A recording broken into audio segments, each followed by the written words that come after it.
process if you wanted to see the tools. But you don't have to follow along because remember, you're making your own sort of pig. Yeah, but recording so I remember. Absolutely, yeah.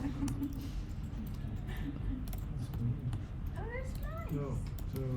How did you get the smooth surface across his nose there? Yep, so that's the flattening tool. So to make that nice and flat, over here.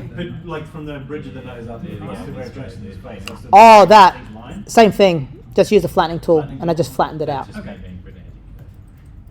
And if you want a crease in there, just use the crease tool. And then you just go, right, if you want to add a crease, change the radius, change the strength, and gently rub into the surface, and you can generate a crease in that area. And then same thing with the nose. You can crease on the edge of the nose to give it a bit more detailing. So That's so cool. this is exactly, it's what I was saying when you come to this kind of sculpting. A lot of students will pretty much pick it up straight away and then end up doing some hyper detailed model, which will be fine. Rigging it will be fine.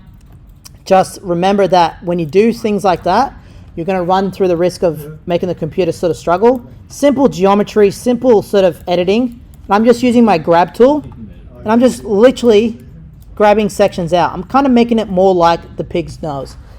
Because if you want the pig's nose to twitch a bit more, give it areas for it to sort of work. So your grab tool is... The grab tool is this one right here.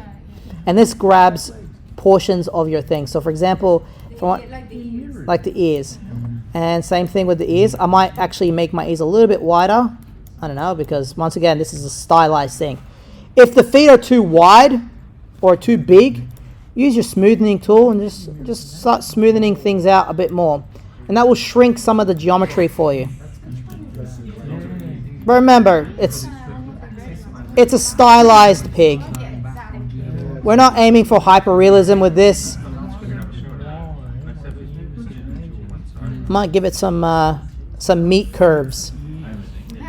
All right, let's go into my layering tool here. Change my radius strength. Yeah.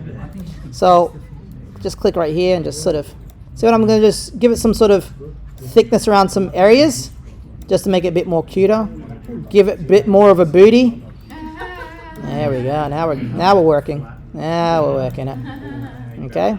So it really is. The sculpting can get pretty fun and it can get out of hand because as soon as you get started, you just go a bit crazy. But remember, you are doing a stylized pig. That's like a mixture between stylized and hyper realistic, but whatever. You get the idea. So I can see the kids having fun with this. yeah, and that's the whole point of this. You want to make it as fun as possible. You don't want to make it too serious because as soon as you make it serious, it loses that value.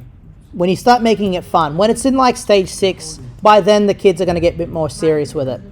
But something that's going to work is good enough in my opinion.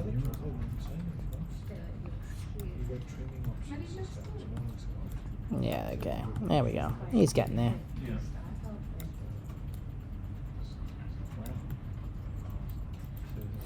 If I wanted to, say, do all 4 legs at once, could I temporarily turn on symmetry for all 4 axes? Absolutely. The 2 axes and then turn it off again? Yep, you can. So there you go. See how I got all 4 active? And then you can do all 4 at the same time. Cool. Oh, when you click on the Y. Yep. So X and Y are symmetry now. And you can do all 4. So this is why I always have everything in the center when you're modeling.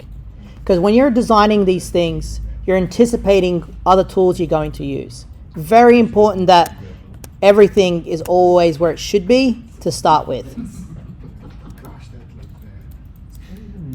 So we get the smoothing stage. I forgot what to do there. So when you're happy with the shape, you want to smooth the mesh. Yep. I'll just stop this recording because we're after this one.